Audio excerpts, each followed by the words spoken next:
کھو جانے والی چیزوں سے دل نہ لگاؤ، یہ تمہیں غمگین چھوڑ کر خود گزر جائیں گی۔ آزمائش ان کے لیے ہوتی ہے جنہیں اللہ چاہتا ہے۔ صبر وہی لوگ کرتے ہیں جو اللہ کو چاہتے ہیں۔ ایک وفادار عورت 1000 خوبصورت عورتوں سے بہتر ہے۔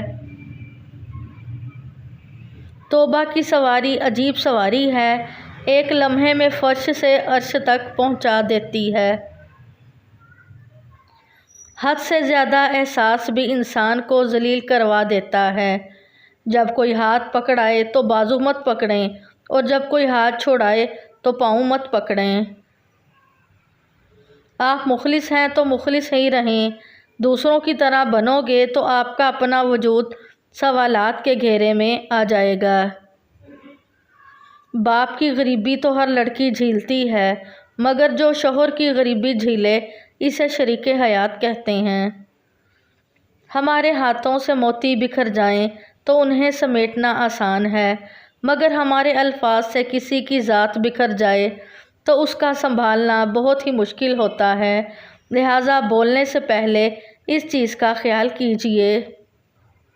سب سے زیادہ بھاری جدائی یہ ہے کہ تمہارے جسم سے ایمان کی روح پرواز کر جائے اور تمہاری عبادات صرف ہونٹوں کی حرکات بن جائیں۔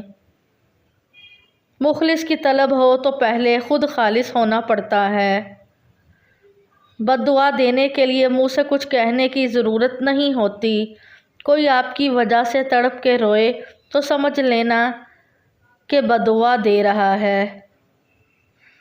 اس بھرم میں نہ رہیں کہ سبھی رشتے خاص ہوتے ہیں، آدھے سے زیادہ رشتے تو آستین کے سانپ ہوتے ہیں۔ وہ لوگ ہمیشہ خوش رہتے ہیں جو اللہ کی تقسیم پر راضی ہوتے ہیں۔ اس انتظار میں مت رہیں کہ کوئی دوسرا آپ کو روشن کرے گا، یہاں سب کو اپنی پڑی ہے، خود کو خود روشن کیجیے تاکہ آپ کی روشنی دوسروں کی زندگی کے اندھیرے دور کر سکے۔ زمین پر سب سے خوبصورت جگہ تمہارے دل کا مرکز ہے، جہاں زندگی شروع ہوتی ہے۔ اچھے الفاظ تخلیق کرنے کے ساتھ اچھے رویے بھی تخلیق کرنے چاہیے۔ لفظ کتابوں میں زندہ رہتے ہیں، جبکہ رویے دلوں میں زندہ رہتے ہیں۔ دوسروں کو گرانے کے چکر میں لوگ آخرکار خود ہی گر جاتے ہیں، لیکن سبق پھر بھی حاصل نہیں کرتے۔ خدا تک پہنچنے کے بہت سے راستے ہیں، لیکن میں نے خدا کا پسندیدہ ترین راستہ مخلوق سے محبت کو چنا۔